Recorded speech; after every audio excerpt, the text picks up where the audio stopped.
What's up, Internet? Welcome back to Fringe Faith. Something that I've been having conversations about a lot recently is this feeling that people have missed it or that they've been on a detour and they're not like where they thought they should be.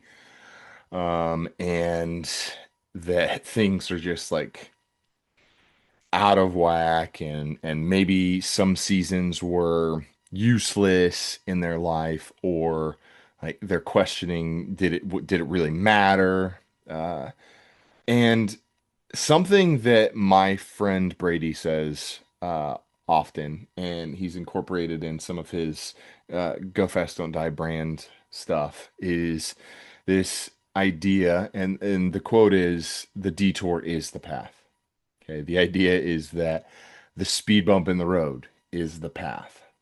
Okay, the places that you go that feel like they're so far out of the way, it is a part of your path. Okay, it isn't that it was useless, it isn't that it was a season of life that is worthless at all, right? If that were the case, then why would we believe that God is good if he just gives us useless stuff to do all the time, right? And I think part of the reason why we believe this, especially as believers, is that oftentimes we want to believe that the Lord is good, but like deep down, we're like, does he really care about me that much? Does he really love me that much? There have been seasons in my life where I told you guys recently that the Lord has provided for me in so many different ways over the years, and there were still seasons where I was like, yeah, God, I kind of know that you care about me, but like I'm not convinced that you love me. And that was true. I mean, I think I mentioned in an episode recently that one of the lyrics by Levi the Poet was, "I still know your voice, and the only thing that it speaks is love, and I recognize that because that word never comes to me from me." And when I heard that, it hit me. I was like, "Whoa!" Like I genuinely don't love myself, at least not in that season, right? I've learned to love myself since, but I also was like, but I also don't believe that the Lord loves me. Like I believe that he cares enough to like get me out of trouble and keep me from, dying or or drowning or ending up on the street or whatever, but like does he really like love me though enough to give me extravagant love? And some of the things that are happening right now, I'm like, whoa, I wasn't expecting that kind of extravagant blessing. But it's not something I can talk about yet. Anyway, I digress. The point though is that I think we oftentimes we want to believe that God is truly good and that he genuinely cares about every season of our life, but a lot of times it's really hard to believe that, especially when we're in a season where we really dreamed about being in a better spot, at least in our eyes. We wanted to be more financially secure, or we wanted to be more successful in our endeavors, or we wanted to be in a different, season of life. And we feel like we're sort of stalled out or whatever. But what I wanna convey today is that idea that the detour really is the path. There are a lot of times in my life where I've done something, say, construction wise, right? The first job I ever had was with my dad, and we were hanging drywall. And I was like, is this gonna matter down the line? Like, whatever. It's sure I'm learning how to build houses and stuff, but like, I don't want to do this forever. And I really didn't because hanging drywall tears your body up. It really does. And everybody that I worked with always complained about it. And they were like, if you can get out, get out. But they would also joke that you're stuck in it for the rest of your life, like the rest of us. And I was like, absolutely not. No, I'm not. But I learned skills that allowed me later to comprehend how to build things, right? So down the line, when I got, a job in learning how to fabricate, I already had very basic comprehension of building, and this was like a decade later where I'm stepping into something completely different, but also similar enough that I could take the skills that I had from that, tools in the tool bag, so to speak, and was able to implement them. And now I've learned how to do, since then, I've learned how to weld, I've learned how to build with metal, I've learned how to build, more stuff in construction. Because even a few years ago, I was doing renovations and tile work. I learned how to tile. I've learned how to do things that are, very basic electrical work. All of it lends itself to things later in life. And even if it's not like what you feel like is quote unquote your destiny, maybe in just your life in general, it'll be good for it. I think about sometimes the fact that, my brother he didn't get the same, you know, uh, job experience because by the time he was old enough to start doing drywall, my dad had to close the business because of, the economic collapse back in, what was it, '08 or whatever.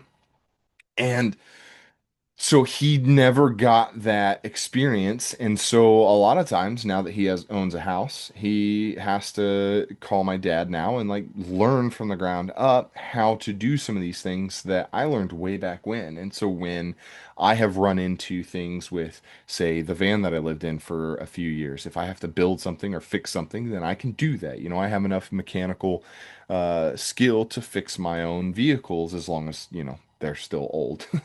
Like my wife's vehicle, I don't know if I could because it's a lot newer. But regardless, the skills are tools in the tool belt for later on. In the same way, I did restaurant work for a long time, and as much as I hated it, eventually I stepped into management. And between the years of just being sort of a quote unquote peon, just working the line or working the registers or whatever, you learn the conversational skills, you learn empathy for people that are at restaurants and stuff like that, obviously. But also in management, I learned how to deal in like the management processes of things like how to order inventory. Now, granted, I didn't get great at that, but I know enough now to be dangerous. Or how to relate to your workers. I mean, there was a season where I was one of the only managers at the restaurant that was willing to actually get my hands dirty, go back and save the kitchen, when they were falling way behind. And because of that, they respected me enough to work hard when I was there. But anytime I wasn't there, they told me flat out, they said, dude, we don't try nearly as hard when you're not there. And that's that sort of like social dynamic that you can learn in situations like that, that even though I hope I never have to work another restaurant again, those skills are they're huge.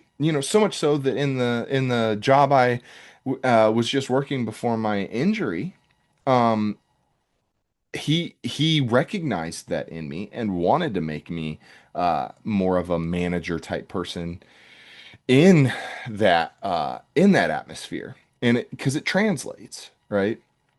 In a similar way, the seasons of me living on the road, even though some people would look at it and be like, okay, yeah, but like, what was it unto? I mean, I didn't make that much money the first year, and the second year I decided, yeah, I don't actually want to do the videography thing anymore. And so a lot of people would be like, okay, well, then it was a failure because you tried something, it didn't work out, and then you got to figure something else out.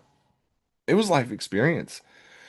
It was a part of the path that actually the Lord later told me was important for me to become a more full spectrum version of myself, right?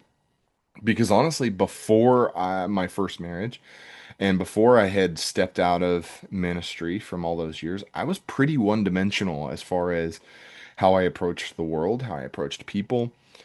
Um, I was kind of bullheaded in how I approached things sometimes, and over the years, because of the emotional maturity that came out of the next several years, the introspection that allowed me to learn how to communicate better. The fact that I started to see the world from different angles, from different ways. I started to experience completely different things, even though the world may look at those years as like, okay, yeah, he just kind of did a thing, and now he's got to grow up and get a big boy job and do the big boy stuff. It's like, realistically, I would be so much less of who I am now without those experiences. Okay.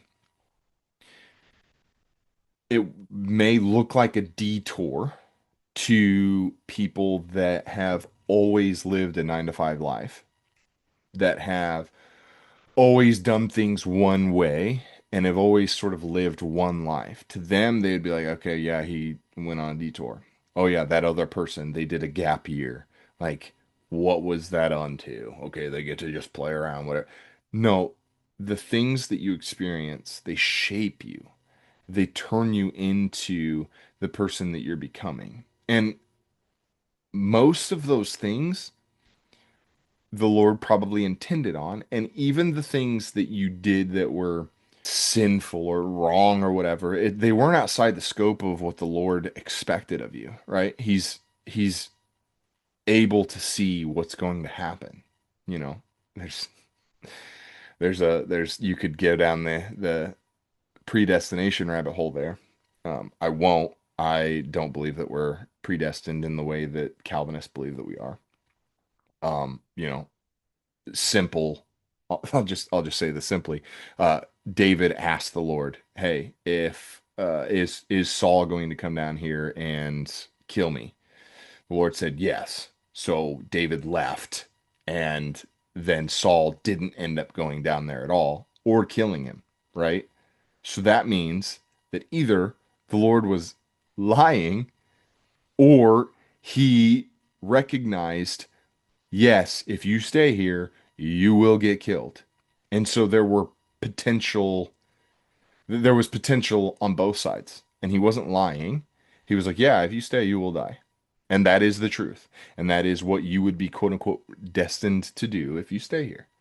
And then David chose to leave. And so now his quote unquote predestined destiny was changed. Okay. Oh, sometimes I just kind of go off on a tangent. Doesn't matter. I have digressed again. Point is, um, even the things that are quote unquote bad, they're not outside the scope of what the Lord expects of us. He knows that we're sinful people. He knows that we're broken people. He knows that we're going to do things that are counter to what is best for us, because we're not perfected yet. We're being perfected. And hopefully over time we become less and less apt to do those things. But it's all unto something and it all teaches us lessons. And all of those lessons are within the scope of what the Lord wants us to learn. They're all beneficial. They all teach us something for a season later on in life, right? The bankruptcy, the failed marriage, all those things taught me things that now sustain me and keep me from making the same mistakes twice, right? I had completely different expectations on what I was looking for the second time. Um, I also chose to refuse to believe that because I was cheated on one time that it was going to happen every time after that, right? I chose things. I don't know. I guess I'm getting off again a little bit. Point is, the detour is the path, as my friend Brady would say. There's there's no reason to become hopeless in the place that you're at. You can grieve the dreams that you had that haven't come yet. That's okay. It can be a sad thing that you're in a season that is hard. You can feel those emotions and still choose to not be hopeless. You can still choose to recognize that, hey, even what I'm learning now can be useful later. And you can continue to believe and have faith that the Lord truly does have what's best for you. I know so many people that have a hard time believing that the Lord has a person for them. That's a natural human want, is to have somebody that you live life with. It's a natural desire to want to get married, to want to have children, to want to all the things. And granted, society has pushed this thing about not getting married young and not having kids till later because it'll ruin this and it'll do that. And I think it's all bogus and I think society needs to change, but it doesn't change the fact that even in the midst of a broken culture, the Lord will and can still provide what provide the desires of your heart, right? Seek first the kingdom and all these things will be added unto you. I've maybe gone on a little long on this, but I just wanted to drive the point home that you're not out of the will of God, even if the season is hard, even if it's not what you expected. Things oftentimes take longer than we want them to. It's just the truth. I remember getting a prophetic word years and years ago by a woman. Her name at the time, Amy Sollers. I think it's now Amy Ward. She gave me a word when I was at YWAM.